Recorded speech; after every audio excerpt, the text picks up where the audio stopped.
just a look at what Kenya needs to do right now and what the challenges are for that economy, particularly considering that a lot of economies, a lot of Kenya's GDP comes from the agriculture sector.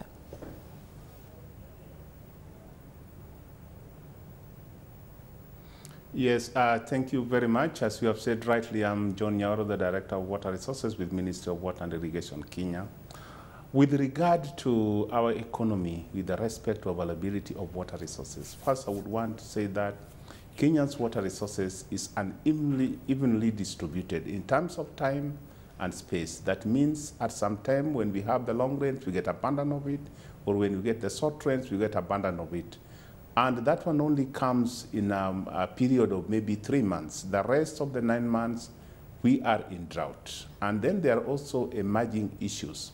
The emerging issues are the new challenges like climate change. So even the reliability of the short rain and the long rains cannot be predicted. And then too, sometimes they come in abundance that we have floods, destroy even our farmlands.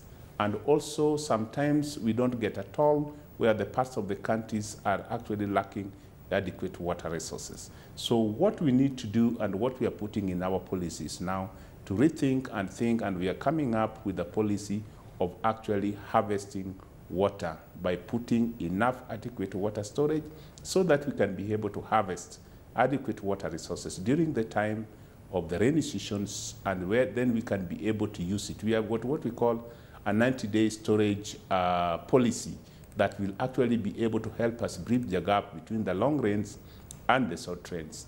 And even if you look in terms of our water resources, 54% are actually transboundary waters. That means those are the waters that we shared with other countries, and therefore only 46% are we call the territorial. Those are the water within the Kenyan territory. And out of that 54% of the transboundary waters, you will find that almost 52% form a part of the upper headworks of the Nile River Basin, and the Nile River Basin actually is shared by the 11 basin states. So Kenya, what we are seeing, we need to cooperate with other basin states.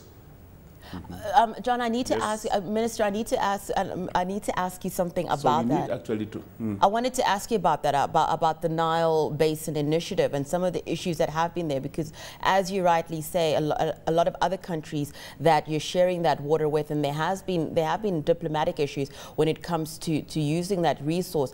How much progress has been made in just being able to resolve some of the issues that have prevented a country like Kenya from benefiting the way that it would like to from the Nile Basin?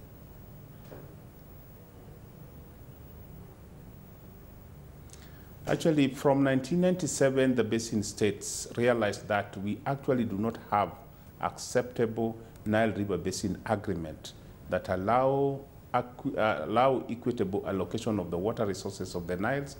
And the countries like Kenya has blamed the colonial agreement like 1929 and 1959, though Kenya have stated very clearly in the past this agreement has not binding them.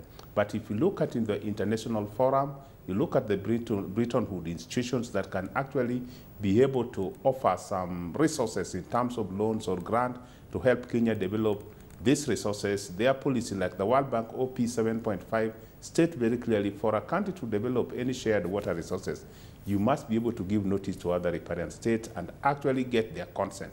Kenya has been unable to actually give that notice and get the consent of all the riparian states. So what we are calling for, we need a new agreement that is freely negotiated of the basin state, actually that is, which was started in 1997 under the Nile Basin Initiative. And today we have actually negotiated a new Nile River Basin Cooperative Framework.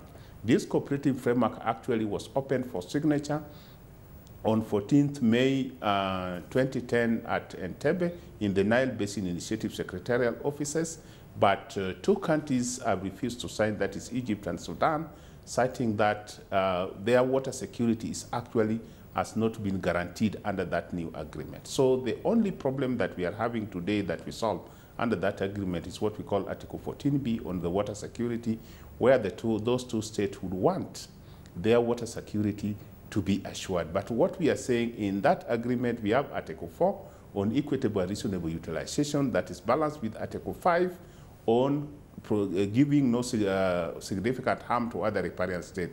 Under Article 4, actually, it has provided factors of equity on how the Nile water resources can be allocated based on equity, based on those factors. And this is what we are saying, okay, if it is about the water security, why don't we all try to come open, everything removed from under the table onto the table. John, all your development demand from the water, from the Nile River, all countries, bring them on board. John, we're going to have to leave it at that. Thank you so much. Sorry to cut you off. We are running out of time, but thank you so much for joining us. That was John Nyaoro, Director of Water Resources, Ministry of Water, also from our studios in Nairobi.